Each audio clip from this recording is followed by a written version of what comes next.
Bapak-bapak dan ibu, tibalah kita pada acara inti, ialah tausiah yang akan disampaikan oleh Ustazah Dr. Arofa Windiani SHMH dengan tema mengenal hukum waris Islam. Kepada Ustazah kami persilakan.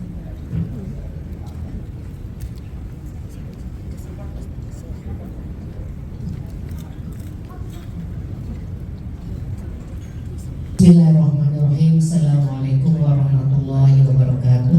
Waalaikumsalam warahmatullahi wabarakatuh. Alhamdulillah rabbil alamin wa bihi nasta'in ala umuri dunya wa din. Wassalatu wassalamu ala anbiya'i wal mursalin wa ala alihi wa sahbihi ajma'in wa ba'du.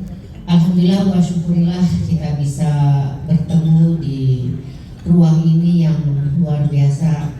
Terus terang saya dari tadi kagum gitu. Sudah sepuh tapi semangat.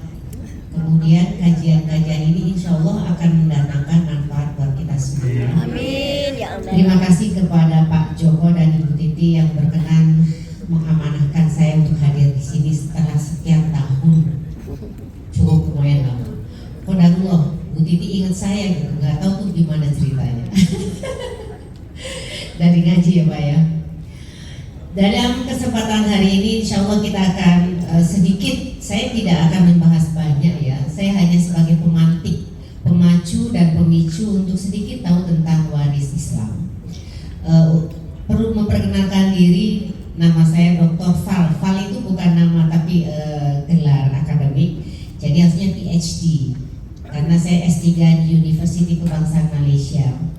Kemudian saya adalah dosen di Fakultas Hukum Universitas Muhammadiyah Jakarta. Kegiatan saya organisasinya adalah di pimpinan pusat Aisyah di Majelis Hukum dan HAM.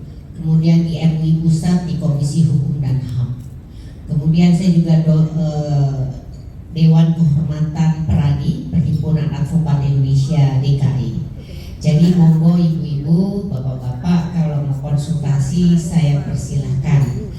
Tapi kalau konsultasi jangan pakai WA. Kalau waris nggak bisa sedikit, dia pasti harus banyak.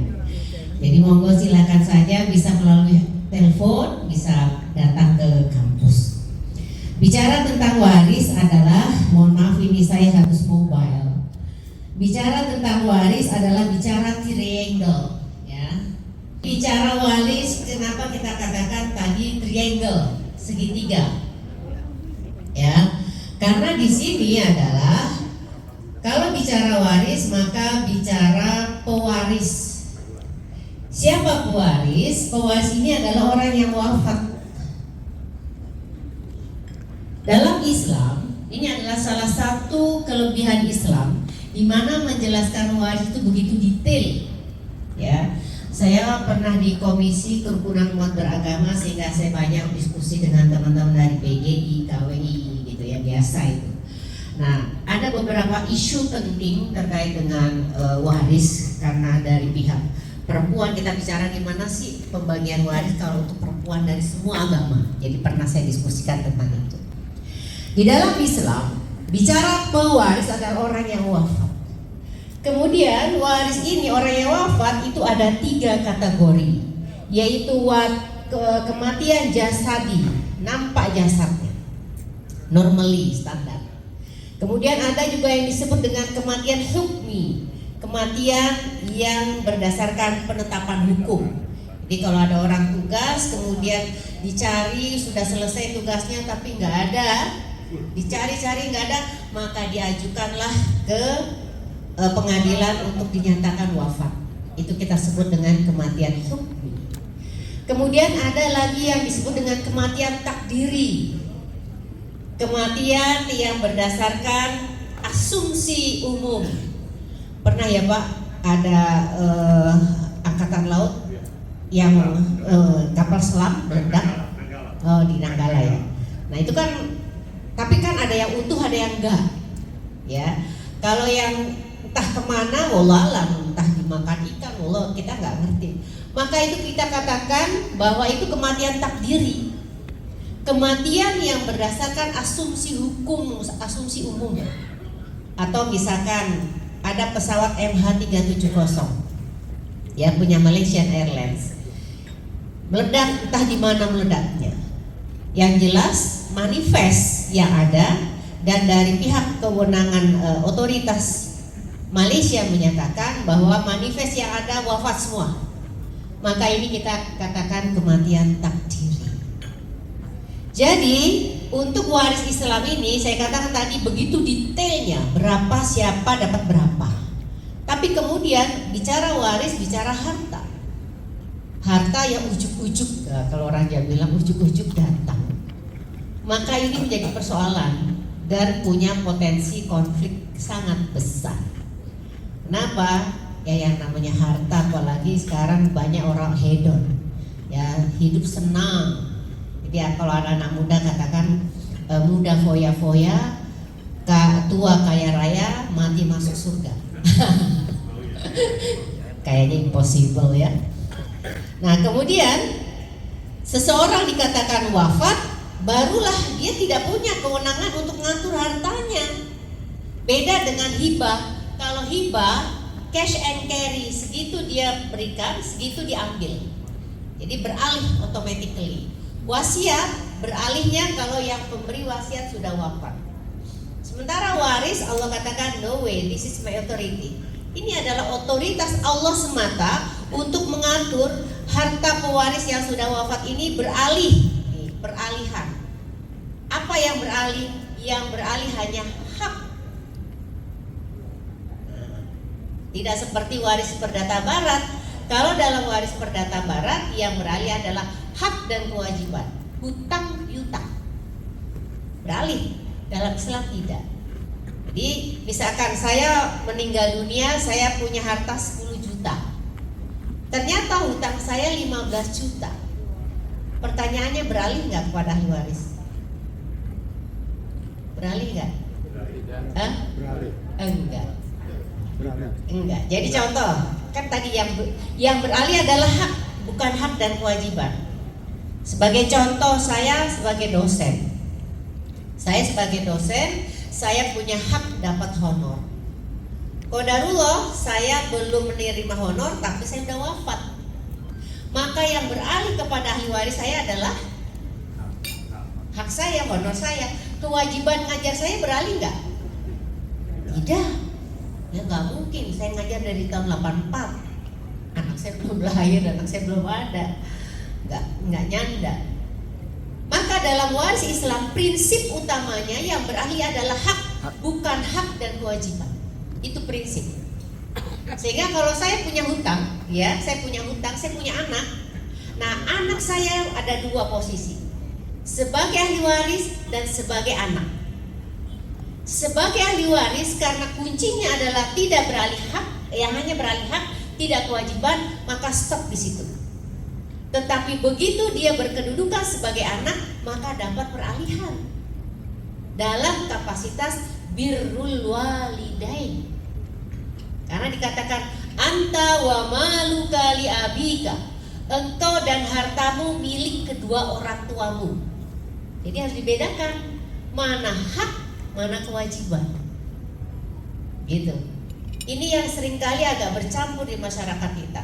Jadi begitu saya meninggal dunia, saya punya uang 10 juta, tapi hutang saya 15 juta, maka dibayar hanya sebesar harta yang saya miliki. Sebesar itu kepada ahli waris. Tetapi karena ahli waris ini adalah anak saya, maka proses peralihannya bukan pada pewarisan, tetapi pada birrul walidain, bakti kepada kedua orang tua, dengan dalil anta wa maluka li abika, engkau dan hartamu milik kedua orang tuamu. Jadi harus bedakan ya. Beda. Ini memang ada sesuatu yang mesti kita bahas. Karena apa? Begitu pewaris meninggal dunia, apa yang ditinggalkan? Harta.